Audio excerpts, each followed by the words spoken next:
Assalamualaikum warahmatullahi wabarakatuh.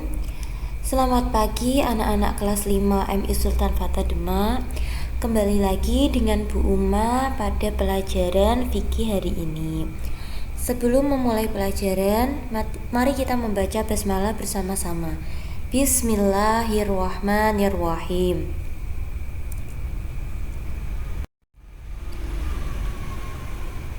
Hari ini kita masih belajar bab 6 tentang ibadah haji. Nah, anak-anak dipersiapkan dahulu buku paketnya. Silahkan membaca halaman 90 sampai 91 sebelum mendengarkan penjelasan dari Bu Guru.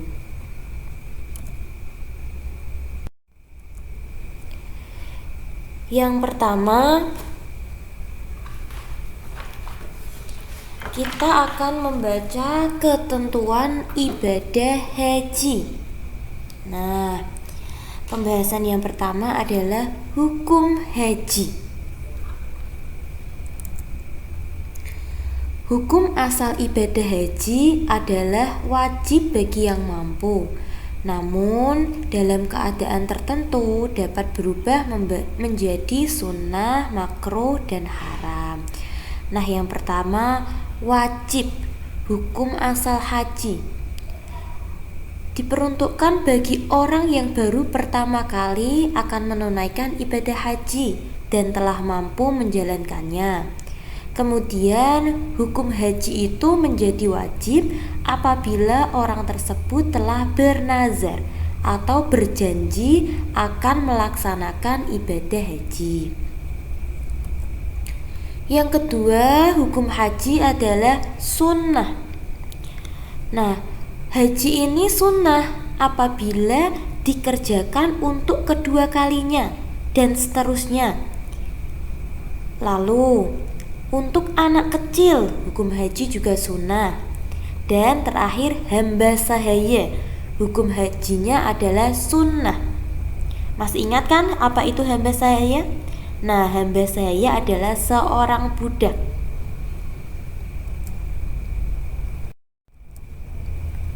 Hukum haji selanjutnya adalah makruh.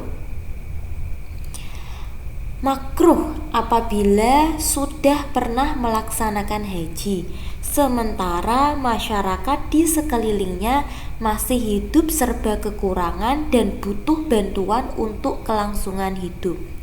Makanya ketika ada seseorang yang sudah pernah haji, di sekitar rumahnya ada orang yang kurang mampu, maka sebaiknya ia tidak melaksanakan ibadah haji lagi, tapi membantu masyarakat yang ada di sekitarnya. Dan hukum haji yang terakhir adalah haram. Nah, seseorang itu haram melakukan haji apabila pergi hajinya dengan niat membuat kerusakan dan keonaran di tanah suci Mekah.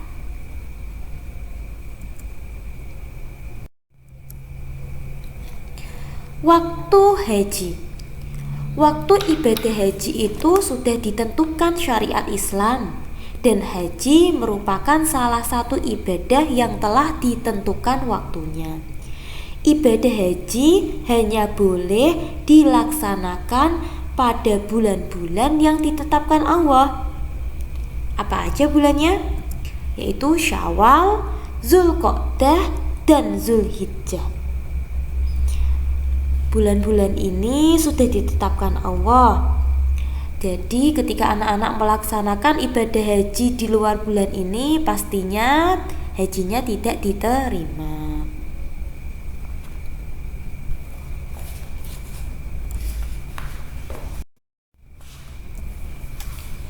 Selanjutnya adalah syarat haji.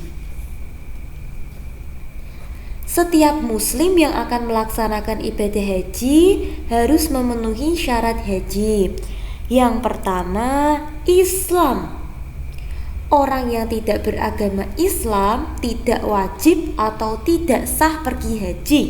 Semisal, Pak Ali agamanya Kristen, maka dia tidak wajib, atau ketika dia melaksanakan ibadah haji, hajinya itu tidak sah. Syarat haji yang kedua adalah berakal sehat. Orang yang gila atau tidak sehat akalnya tidak wajib menunaikan ibadah haji. Syarat haji yang ketiga adalah balik. Anak yang belum balik tidak diwajibkan melaksanakan haji. Seperti pembahasan sebelumnya, makanya hukum haji bagi anak-anak adalah sunnah.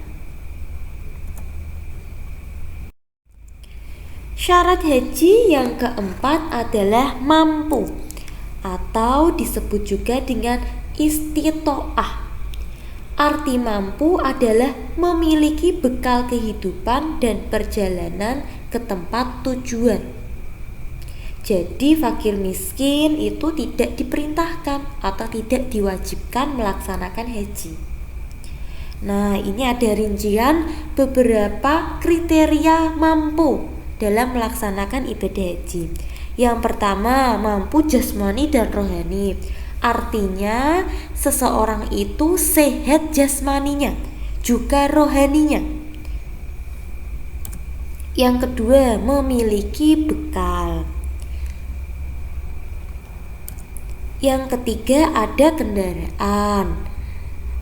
Di Indonesia ketika menunaikan ibadah haji pada umumnya dengan pesawat, maka ketika ada kendaraan yaitu pesawat pada negara Indonesia bisa diterima.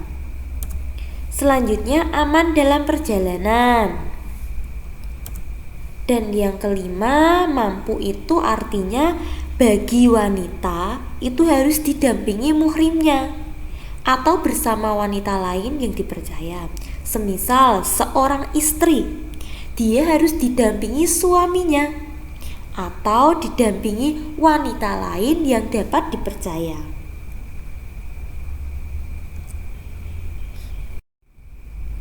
Nah, anak-anak, untuk tugasnya hari ini uji kompetensi halaman 111 nomor 1, 2, dan 4. Selanjutnya untuk nomor 3 Bu Uma ganti soalnya, yaitu seperti ini. Kalian tentu tahu untuk menunaikan ibadah haji, seseorang harus memenuhi syarat ibadah haji. Jika tidak, maka hajinya tidak sah. Coba sebutkan syarat ibadah haji.